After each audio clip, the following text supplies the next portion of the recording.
So guys, gua mungkin nemu hit terbaru buat fall anime 2023 nih.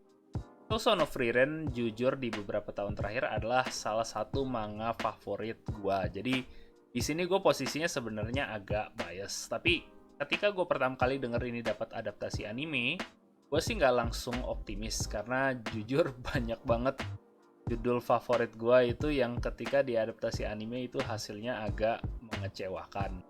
Tapi seperti nanti kita bahas, ada beberapa, gue bisa bilang indikasi-indikasi yang mungkin menurut gue bakal jadiin ini salah satu anime terpopuler yang perlu lu perhatiin di season fall yang akan datang ini nih. Son of Frieren atau Frieren Beyond Journey's End di bahasa Inggris itu manga fantasi dari Kanehito Yamada dan Tsukasa Abe yang terbit di Weekly Shonen Sunday sejak tahun 2020. Walaupun ini manga yang relatif baru, sejak itu dia menjadi salah satu judul yang paling populer dan per bulan Maret 2023 ini dilaporkan dia sudah menjual lebih dari 8 juta kopi tankobonnya.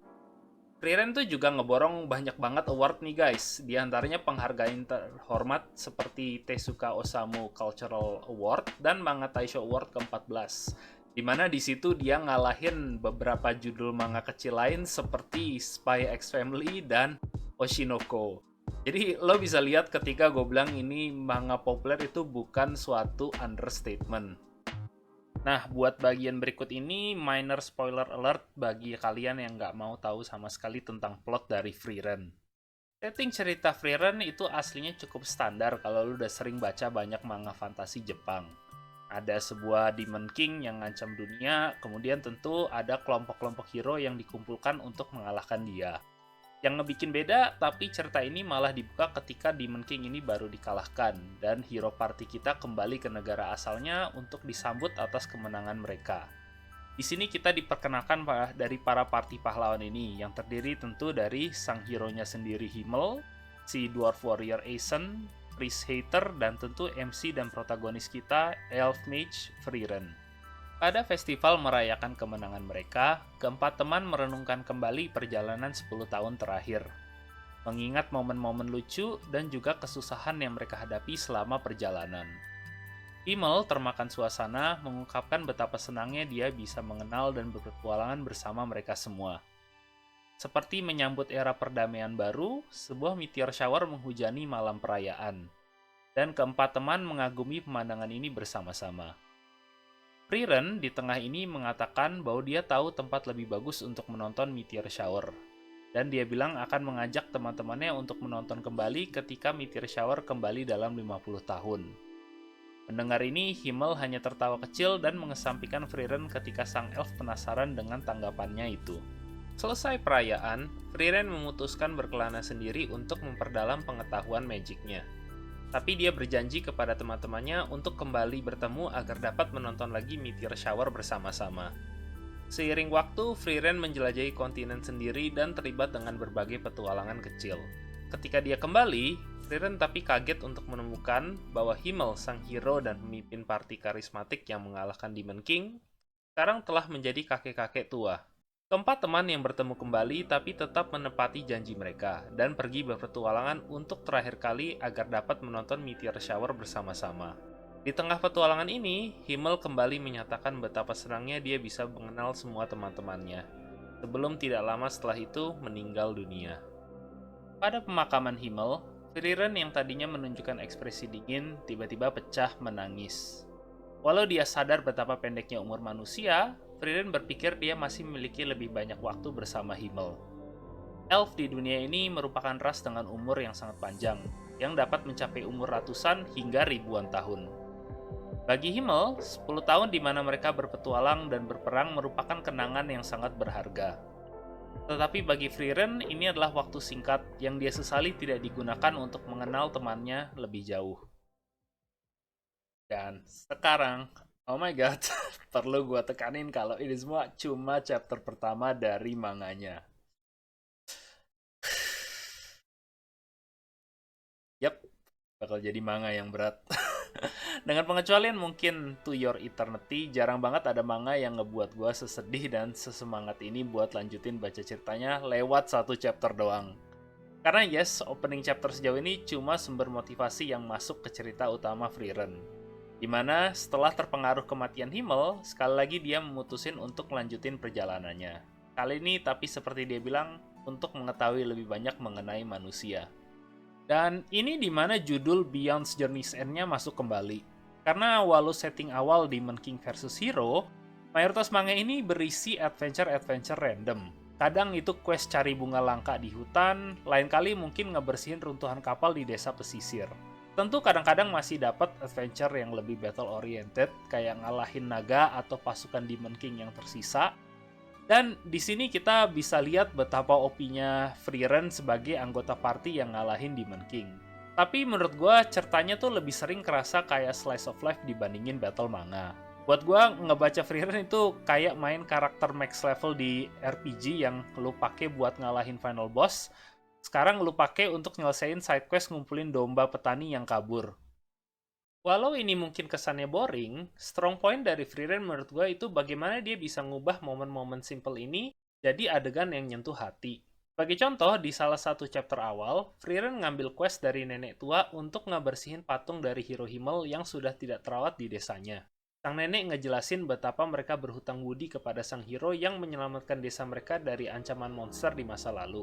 Dan bagaimana para penduduk memutuskan untuk menghormati dia dengan membuat patung ini. Tapi bagi Frieren yang hadir pada saat itu, ingatan yang muncul dari benaknya tentang kejadian ini bukanlah bagaimana Himmel mengalahkan sang monster, tapi malahan momen bodoh di mana dia ngehabisin 18 jam lebih untuk mencari pose keren buat sang pemahat patung. Chapter inilah yang ngebuka mata gua akan perspektif unik tentang hidup dari seseorang kayak Frieren. Kalaupun kita beruntung dan sejarah ngecatat prestasi hidup kita, tetap saja akan ada ingatan yang tidak bertahan selamanya. Momen-momen kecil di mana kita ngehabisin waktu tertawa dan senang-senang dengan teman, itu semua cuma akan bertahan selama mereka yang mengingatnya masih hidup. Dalam perjalanan baru dia, Frieren seringkali ngalamin flashback ke masa lalu dengan teman-temannya. Yang menarik bagi gua adalah mayoritas dari momen yang dia ingat itu bukan sebuah aksi heroik atau battle sengit yang dihadapin, tapi umumnya cuma konversasi biasa yang dia miliki ketika sedang berbicara di sebuah bar atau sekitar api unggun. Ini adalah sesuatu yang cukup relatable bagi gue semakin berumur. Seiring berjalannya hidup, kita nggak bisa hindarin kehilangan orang dekat. Baik itu kakek nenek, orang tua, atau bahkan teman. Maut pasti akan datang tanpa alasan lain selain waktu. Dan yang menarik buat gue adalah ingatan paling bersisa buat orang dekat yang sudah tidak ada, seringkali adalah hal-hal kecil yang tadinya kita hiraukan. Mungkin itu suatu hal lucu yang mereka ucapin di waktu tertentu, makanan yang mereka sukain sama benci, atau bahkan kebiasaan aneh yang mereka milikin. Semua hal yang tadinya kita anggap tidak penting ini, entah kenapa meninggalkan kesan terdalam ketika orangnya udah nggak ada. Mungkin karena walau orang lain akan tetap mengingat prestasi-prestasi mereka, cuma yang paling dekat yang bakal ingat sisi ini dari orangnya. Dan ini menjadi lebih sedih ketika sadar bahwa semua ingatan ini juga akan hilang ketika yang mengingatnya nanti juga meninggal. Inilah yang ngebuat Frieren kerasa sebagai cerita slice of life yang relatable walau memiliki setting di dunia fantasi buat gua. Sorry by the way kalau ini tiba-tiba jadi terlalu depressing. Itu tapi kan manganya ya, tapi kenapa menurut gue juga animenya kok bisa jadi sesuatu yang ngehit nih di season fall ke depan. Pertama-tama studionya dulu, yaitu Madhouse yang bakal ngerjain proyek adaptasi ini. Gue tahu Madhouse itu bukan studio yang ngetop kayak dia di tahun 90-an atau 2000-an, tapi menurut gue tetap di beberapa tahun terakhir dia ngeluarin banyak banget rilis yang menurut gue cukup solid sih. Ya di situ selama kalau komitmen dari staff yang mereka susun tuh cukup bagus. Dan kalau gue lihat dari daftar staffnya untuk Frieren, ini dia ngambil cukup banyak veteran. Direkturnya Keiichiro Saito memang ini bukan seseorang yang punya pengalaman direktur panjang ya sebelumnya, tapi dia udah kerja kayak di Bocchi The Rock. Tapi dia udah banyak pengalaman di industri, kerja di untuk kayak proyek kayak Oshinoko, Wonder Egg Priority, Mob Psycho, jadi dia ini cukup veteran juga di industrinya. Yang bikin gue tapi paling semangat dari staffnya itu mereka ngenarik on call, dimana dia ini yang ngebikin arrangement musik untuk Violet Evergarden sebelumnya. Nah, kenapa ini gue excited buat di sini? Karena menurut gue musik nih yang bakal penting banget untuk ngeset atmosfer sama tone dari Frieren ini. Dan kalau mereka bisa bikin soundtrack yang ngena banget di feel-nya di situ, menurut gue ini bisa jadi proyek yang cukup spesial ya. Jadi ini Evan Cole ini plus tambah nanti dengan opening dan ending dari YOASOBI dan Millet, menurut gue ini proyek yang paling gak must listen cuma karena soundtracknya sendiri aja ya. Jadi ya ini kenapa gue excited di situ. Alasan kedua menurut gue kenapa animenya bisa jadi sesuatu yang spesial juga, itu pengumuman bahwa episode pertamanya tuh bakal jadi 2 hour special. Ingat ketika gue awal bilang itu Frieren tuh manganya punya chapter pembuka yang kuat banget ya. Dan ini gue pikir kalau dia jadi ada episode satu yang runtime-nya lebih panjang, ada lebih banyak kesempatan bagi animator sama studionya tuh untuk ngembangin ceritanya supaya lebih ngikat ke audiensnya. Dan kalau gue lihat dari kualitas animasi trailernya sih ini sesuatu yang cukup bagus, dan dengan runtime 2 jam ini bisa jadi kayak movie quality gitu. Ya jadi who knows, karena ya anime terakhir yang punya episode awal yang 2 hour special plus opening dari YOASOBI itu ya perform cukup bagus ya.